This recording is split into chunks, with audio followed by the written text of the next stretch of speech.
Unity and Goals, a guide to collaborative success. Hello, everyone. Today, we're going to explore a very interesting English phrase, unity and goals. This expression is not just about language, but it's about collaboration, teamwork, and achieving success together.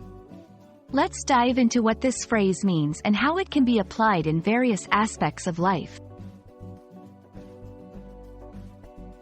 Unity and goals refers to the idea of individuals or groups coming together with a shared purpose or objective. This concept is crucial in many areas like sports, business, and even personal relationships. When everyone is aligned with the same goals, the chances of success are significantly higher. In this section, we discuss why unity in goals is vital in teamwork. When a team shares the same goals, they work more cohesively and efficiently.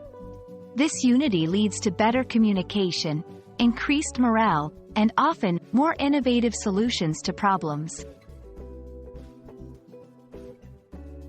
Here, we'll look at some real-life scenarios where unity in goals plays a crucial role. For instance, in a sports team aiming for a championship, or a business team working on a project, having a unified goal can make a tremendous difference in their success. Achieving unity and goals can be challenging. This section offers tips on how to align individual objectives with group goals, encourage collaboration, and foster an environment where everyone feels invested in the shared objectives. Thank you for joining me in exploring the phrase, unity in goals. Remember, whether it's in a team, a relationship, or a community, having a shared purpose can be the key to success. I hope this video helps you understand and apply this powerful concept in your own life. Until next time, keep learning and growing.